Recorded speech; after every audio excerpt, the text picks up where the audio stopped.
राधे राधे। श्री हरिदास श्री कुंज बिहारी। कैसे हैं आप सभी लोग? आई होप कान्हा जी की कृपा से आप सभी लोग अच्छे होंगे और स्वस्थ होंगे। श्री शिवाय नमस्तोभ्यम। हर हर महादेव, हर हर महादेव। शनि प्रदोष के व्रत की कथा। कोई भी प्रदोष किया जाता है, बाबा महादेव पिताजी को प्रदोष का व्रत अत्यंत प्रिय है और उन्हीं को समर्पित किया जाता है। शनि प्रदोष का व्रत करने से घर में धन धान्य सुख समृद्धि संतान की प्राप्ति होती है। शनिवार का प्रदोष का महत्व अत्यधिक बढ़ जाता है और जो भी शनि प्रदोष का व्रत करते हैं उसकी कथा को श्रवण करना चाहिए। संतान सुख के साथ साथ धन धान्य की प्राप्ति होती है।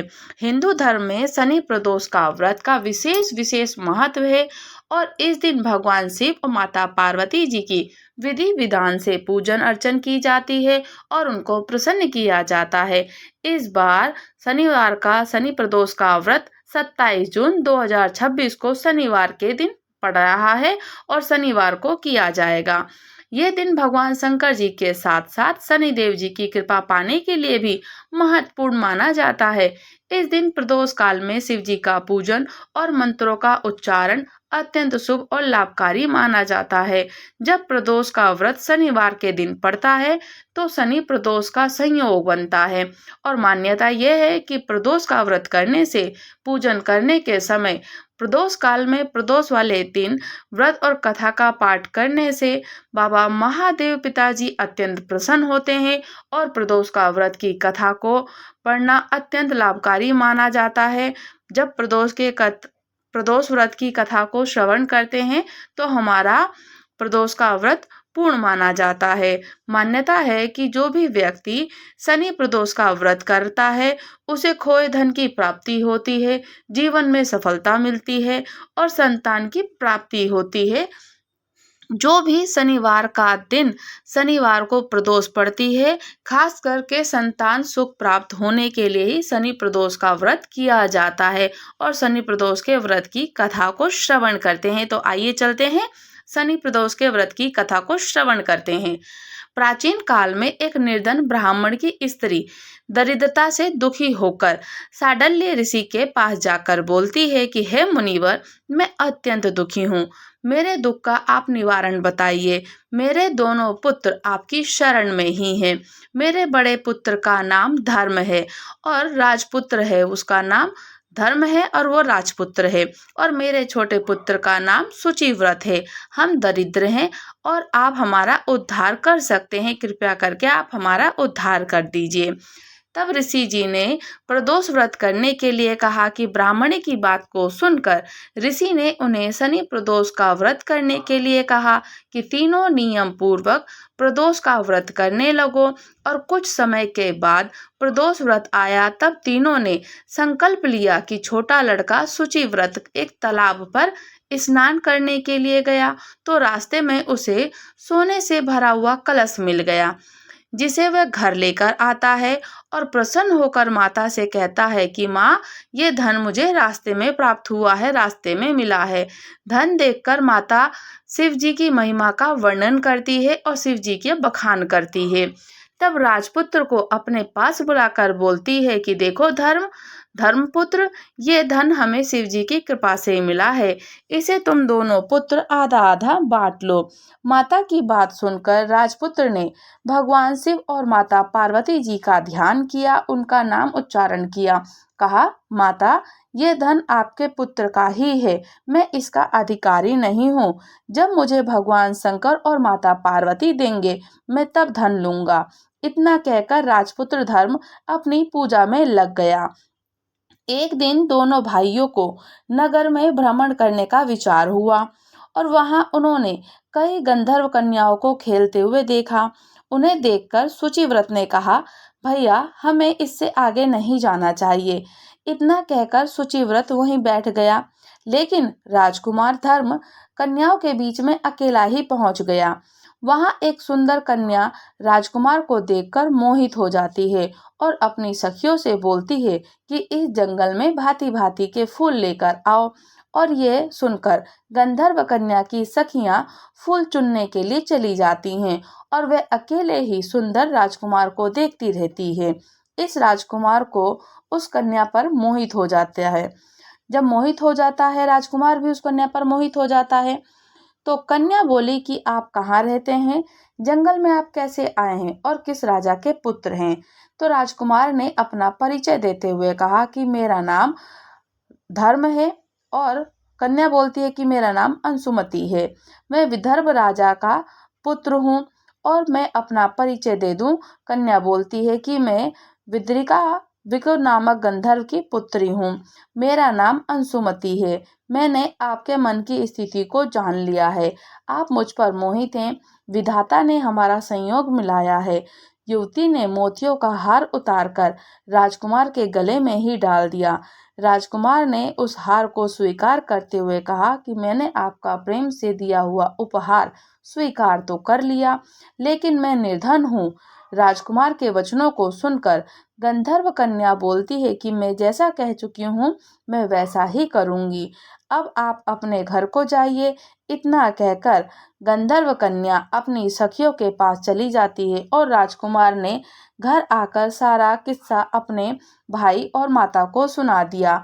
तब तीसरा दिन आता है और वह राजपुत्र शुचिव्रत को लेकर उसी वन में पहुंचा। वहीं गंधर्व की कन्या अपनी कन्या के साथ पहुंचते हैं, उसके भी माता पिता आते हैं अंशुमति के। तब गंधर्व राज ने दोनों राजकुमारों को आसन दिया और कहा कि मैं कैलाश पर गया था, वहां भगवान शंकर जी ने मुझसे कहा है कि मेरा धर्मपुत्र, जो कि धर्मगुप्त नाम का राजपुत्र है, उसे इस समय राज्य विहीन निर्धन है, मेरा परम भक्त है, तुम उसकी मदद करो। गंधर्व राज ने आगे कहा कि मैं भगवान शंकर जी की आज्ञा से कन्या को आपके पास लाया हूँ और आप इसका निर्वाह करें, मैं आपको राजगद्दी दिलाने में मदद करूंगा। इस प्रकार से राजकुमार और गंधर्व कन्या का विवाह हो जाता है। विशेष धन और सुंदर गंधर्व कन्या को पाकर राजकुमार अति प्रसन्न हो जाता है और भगवान शंकर जी की कृपा से कुछ समय के पश्चात अपने शत्रुओं को हराकर राज्य का सुख भोगने लगता है।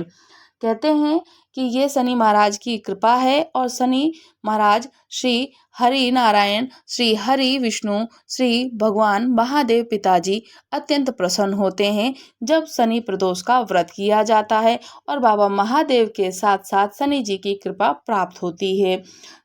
शनि प्रदोष के व्रत की दूसरी कथा। प्राचीन समय की बात है, एक नगर में एक सेठ धन संपदा और वैभव से संपन्न था। सेठ अत्यंत दयालु था, उसके द्वार से कोई भी व्यक्ति कभी खाली हाथ नहीं लौटता था।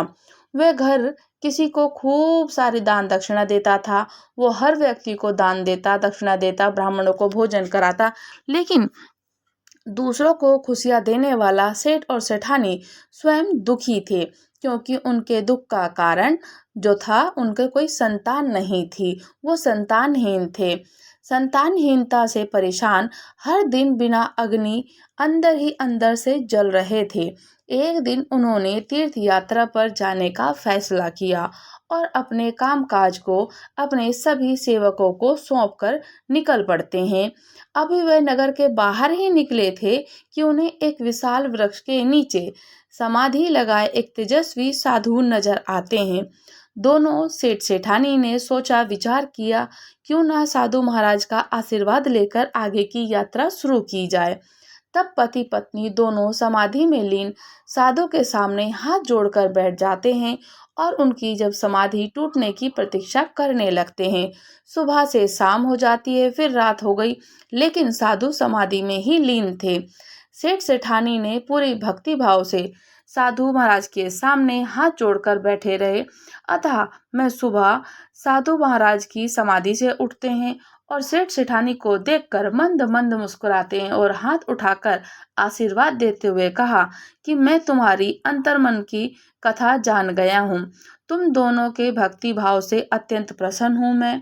साधु ने संतान प्राप्ति के लिए शनि प्रदोष के व्रत की कथा और विधान को समझाया और भगवान शिव जी का पूजन समझाया कि शनि प्रदोष का व्रत करो और तुम्हें इससे संतान की प्राप्ति होगी।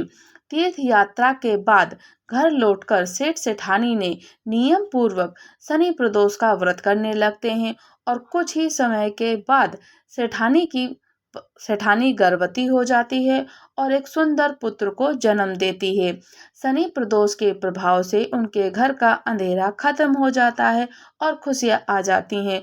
दोनों सेठ सेठानी अब आनंद पूर्वक रहने लगते हैं और श्री विष्णु भगवान और श्री हरि नारायण श्री बाबा महादेव पिताजी का पूजन अर्चन करने लगते हैं। उनके मंत्रों का उच्चारण करते हैं। नाम पूजा जप विधि विधान से किया जाए और बाबा महादेव पिताजी को स्वयं बहुत प्रिय है प्रदोष का व्रत। जब भी कोई भी व्यक्ति प्रदोष का व्रत करता है, पंचाक्षर अष्टाक्षरी द्वादक्षरी शरणाक्षरी मंत्र का उच्चारण करें, श्री शिवाय नमस्तोभयम का उच्चारण करें। बाबा महादेव पिताजी का प्रदोष काल में जब पूजन किया जाता है, आप उस दिन प्रदोष काल में जब पूजन करें, बिलपत्री के पत्र से पूजन करें, बिलपत्री के वृक्ष के नीचे घी का दीपक प्रज्वलित कर लें, पार्थिव शिवलिंग का निर्माण करें, पार्थिव शिवलिंग का विसर्जन करें। शाम को आप विसर्जन कर दीजिए प्रदोष काल तक और बाबा महादेव पिताजी से झोली पसार के कहें कि बाबा महादेव पिताजी, मैं निसंतान हूँ, मुझे संतान की प्राप्ति हो, मेरे मन की मनोकामनाओं को पूर्ण कीजिए और मुझ पर कृपा कीजिए। मुझसे जाने अनजाने में जो भी भूल हुई हो उस भूल को क्षमा कीजिए।